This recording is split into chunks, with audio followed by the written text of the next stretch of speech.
തദ്ദേശ തെരഞ്ഞെടുപ്പിലെ സ്ഥാനാർത്ഥി പ്രഖ്യാപനത്തിന് പിന്നാലെ ഇടുക്കിയിൽ കോൺഗ്രസ് നേതൃത്വത്തിനെതിരെ പേയ്മെന്റ് സീറ്റ് ആരോപണവുമായി യൂത്ത് കോൺഗ്രസ് പ്രവർത്തകർ രംഗത്ത് വന്നു.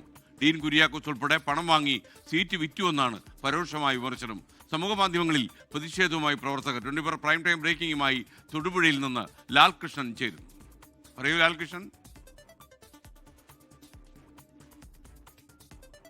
UDFിന്റെ സീറ്റ് വിഭജനം തന്നെ നിലവിൽ വലിയ തലവേദനയായിരുന്നു. കാലങ്ങൾ നീണ്ട ചർച്ച എന്ന രീതിയിലാണ് ആ ചർച്ച അവസാനിച്ചത്.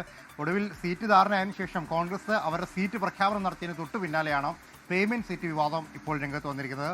അടിമാലിയിലെ ജില്ലാ സീറ്റ്, അതായത് ജില്ലാ പഞ്ചായത്തിലേക്കുള്ള അടിമാലി ഡിവിഷന്റെ സീറ്റ് പേയ്മെന്റ് സീറ്റാണ്. അത് കാശ് വാങ്ങി വിറ്റു എന്ന ആരോപണമാണ് യൂത്ത് കോൺഗ്രസിനെയും പ്രവർത്തകർ രംഗത്തേക്ക് കൊണ്ടുവരുന്നത്. അടിമാലിയിൽ ജനിച്ചു വളർന്ന എന്നാൽ തിരുവല്ലയിൽ സെറ്റിലായിട്ടുള്ള ഒരു കോൺഗ്രസിന്റെ നേതാവിന് വേണ്ടിയിട്ട് ആ സീറ്റ് വിറ്റിരിക്കുകയാണ്. അതിൽ MP അടക്കമുള്ള ആളുകൾക്ക് കൃത്യമായ പങ്കുണ്ട്. അത്തരത്തിൽ കെട്ടിയിറക്കിയ ഒരു സ്ഥാനാർത്ഥിയെ കൊണ്ടുവരാനാണ് ഉദ്ദേശമെങ്കിൽ നോമിനേഷൻ കൊടുക്കേണ്ട തീയതി കഴിഞ്ഞിട്ടില്ല എന്ന കാര്യം കോൺഗ്രസിന്റെ നേതൃത്വം ഓർത്തു വച്ചോളൂ എന്ന കാര്യമാണ് പറയുന്നത്.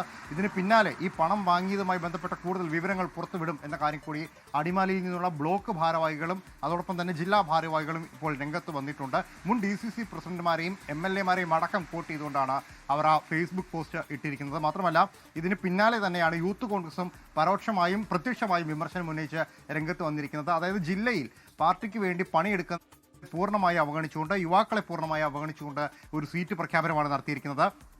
ഇത് കൃത്യമായ പാർട്ടി അജണ്ടയാണ്. കാലാകാലങ്ങളായി മത്സരിക്കുന്നവർക്ക് വീണ്ടും സീറ്റ് കൊടുക്കുന്നതിൻ്റെ ഉദ്ദേശം എന്താണെന്ന് തങ്ങൾക്കറിയാം എന്ന ആരോപണം പറയുന്നുണ്ട്. പ്രത്യേകിച്ച് 5 സീറ്റുകളിലാണ് ഇവർ ഈ ആരോപണം ഉന്നയിക്കുന്നത്. യുവാക്കളെ പൂർണ്ണമായി അവഗണിച്ചു എന്നുള്ളത്. അതുകൊണ്ട് തന്നെ KPCCയെ സമീപിച്ചുകൊണ്ട് ഇതിൽ അന്തിമ ധാരണ എത്തണം എന്നൊരാവശ്യമാണ് ഉന്നയിക്കുന്നത്. പക്ഷേ വരുന്ന ദിവസങ്ങൾ, വളരെ ചെറിയ ദിവസങ്ങൾ മാത്രമേ ഇനി ഈ നോമിനേഷൻ കൊടുക്കാൻ വേണ്ടിയിട്ടുള്ളൂ.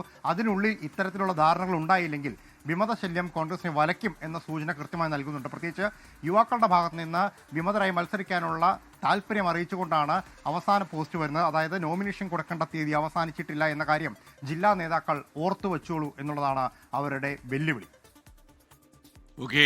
ലാൽകൃഷ്ണൻ. ലോകത്തെവിടെയായാലും ഏത് സമയത്തും 24 വാർത്തകളും ഓഗ്മെന്റഡ് റിയാലിറ്റി പാക്കേജുകളും എക്സ്പ്ലെയിനറുകളും വിശദമായി കാണാൻ ഞങ്ങളുടെ YouTube ചാനൽ നിങ്ങൾക്ക് സബ്സ്ക്രൈബ് ചെയ്യാം.